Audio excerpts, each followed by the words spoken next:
Unity of Houston is an inclusive church where we seek to understand and live the teachings of Jesus and other spiritual masters. At Unity, we welcome all people from all spiritual paths and every walk of life. We celebrate the diversity of our city and of our world, and we teach love, tolerance, and oneness, seeking to live in harmony with open minds and open hearts. Wherever you are in your spiritual path, you are always welcome at Unity. Join us and discover that the life of your dreams is already within you. Thank you for allowing me to share that Daniel Nahmod tune. So is of that album. It comes from his Water album. It has a very Buddhist nature to it, and I thought it would be perfect to share this evening for our topic as we look at the question of, if you knew you would die tomorrow, how would you live this day differently? Would there be some things that you waste your time on that you kind of let that go? Would your priorities change? Would you take time to connect with some people, maybe heal some relationships today? Would you live more mindfully in the moment? Would you feel free of some baggage, some burdens that don't seem to matter anymore? These are the questions that we're considering in this series that we've been doing. This is the third part of the series as we look at Wayne Muller's book, How Then Shall We Live? And there are 4 questions considered in the book. We started with, who am I? And then Reverend Karen brought us, what do I love? And my message today is about the third question, how shall I live knowing that I will die? This is not meant to be a morbid question, and certainly I don't think I'm dying anytime soon. I don't have any plans for that, so you can cancel on that one. It's a question for the ages, for us to consider, to remember our mortality. And if there's one thing I think we can take away from this COVID experience is that life is precious and that we really don't know how much time we have with each other. We don't know how long we have here. And the sad news is some people have lost entire families through COVID, people who they were expecting to be around a lot longer. So we really have no time to waste, not trying to put out any fear, but just the reality of what has been going on. And I know many of us are grieving losses as well that we've experienced through COVID. And we just don't know how much time we have with others either.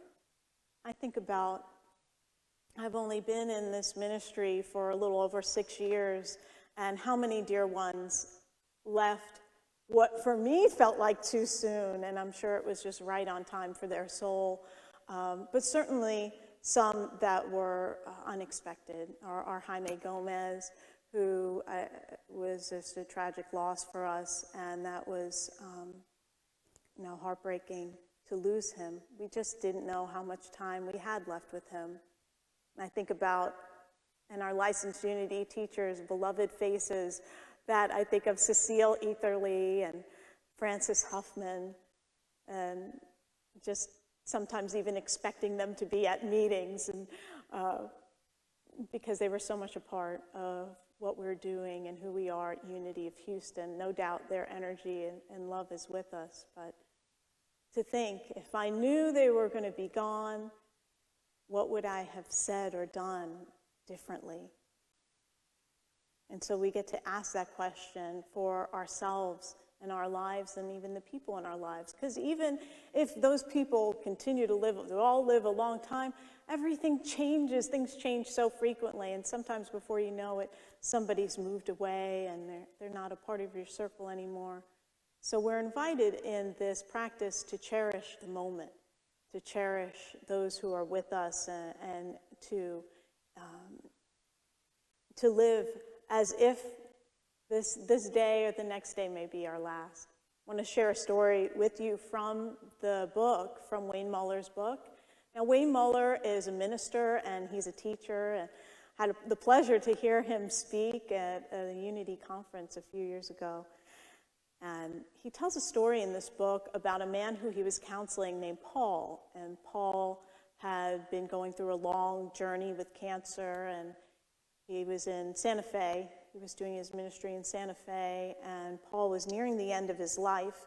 And when his cancer became far advanced, it became clear for him to prepare for his death. And so Wayne visited him what turned out to be a week before he died. And he went to his home, and Paul was in his bed, and he was propped up on a lot of pillows, and the French doors were open in his bedroom, and so there was just light, sun, and a nice breeze flowing in. And Wayne sat on the edge of Paul's bed, and there was just silence for a while. He sat there, and finally Paul said, "I feel ready to go. But sometimes I wish I just had more time." So he knew it was his time to go, and he had prepared for that moment for years, and he had shared with Wayne that he'd been studying yoga and meditation, and he had beautiful people in his life who loved him very much. And so he had a sense of wholeness. But Paul said, I just wish that I could stay here. I wish I had 10 more years free of this illness. With those years, I could really live the way that I wanted. And so Wayne wanted to explore this with him and said, well, what would you do if you had those 10 years? What would your life look like? And Paul reflected, and he said, I would be kind. I would live my life with kindness. I'd be kind to children and teach them to be kind too. This is all I really ever wanted to do, just to be kind, to be loving. We got down to the essence of what he really came here to do. Death brought that clear to him. Paul shared with Wayne that just a few months prior, he had gone to a bakery to get a couple of his favorite cookies, and he told the girl behind the counter that he was buying 2 of his favorite cookies, and the girl said, oh, I love those too, but they're just very expensive. And he paid and he left, and something within him said for him to go back. And he went back and he bought another of the same cookie, and then he gave it to her. And he said, I know it's your favorite cookie. This one is for you. And she was so surprised by his kindness, and she said to him, you are such a kind man. And he said, this simple moment of just a cookie, he felt so wonderful. He said, this is how he would like to live if he had more time. That's how he would like to live his life. So if you had more time, what would you do differently? If you knew that when your end date might be, but you had some more time, what would you do differently? For Paul, death clarified his heart's desire. And that is the most sacred and valuable thing. For him, it was to be a kind person, and everything else just fell away. In Buddhism, this practice is called Maransati, and the practice means death awareness. It's living in an awareness that we are going to die one day, and to allow that awareness to not to put us in fear, but to enrich and illuminate our life so we can live more fully in this moment and more fully appreciate that which is in our life right now. When we recognize that our time, however little or much we have, is limited, we learn to live more fully and waste less time. Sometimes Wayne describes that we can get our vision board all set up and we think, well, when I've got that life, then I'll really live. When I've got the house or the education or the job or the money or whatever it is that is that perfect life. And maybe by the time all that gets worked out, there might not be so much left. Why not live fully now?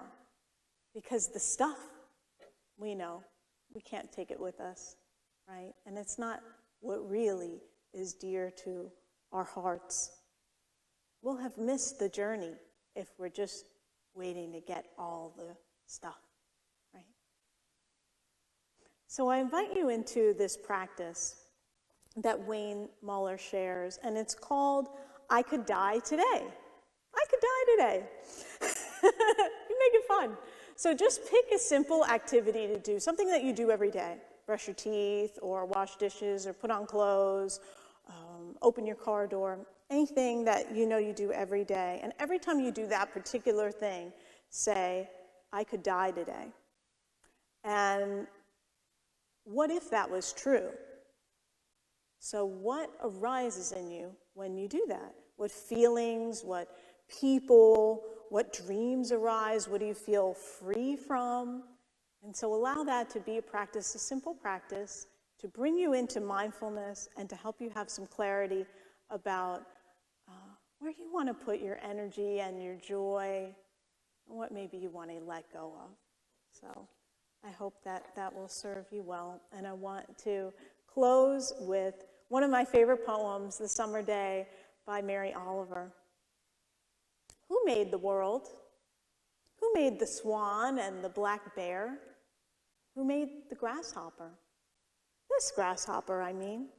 The one who has flung herself out of the grass, the one who is eating sugar out of my hand, who is moving her jaw back and forth instead of up and down, who is gazing around with her enormous and complicated eyes. Now she lifts her pale forearms and thoroughly washes her face. Now she snaps her wings open and floats away. I don't know exactly what a prayer is. I do know how to pay attention, how to fall down into the grass, how to kneel down in the grass, how to be idle and blessed, how to stroll through the fields, which is what I've been doing all day. Tell me, what else should I have done? Doesn't everything die at last and too soon? Tell me, what is it that you plan to do with your one wild and precious life? May that inspire you to open up even more greatly to your heart's desires and live this life fully. Namaste. Thank you for watching this message today. I'd like to invite you to join us in person here on campus at Unity of Houston for Sunday morning or Wednesday evening services. If you can't be with us here on our campus, you can still join us live on Facebook or on our website, unityhouston.org, Sunday mornings at 11 a.m. Central.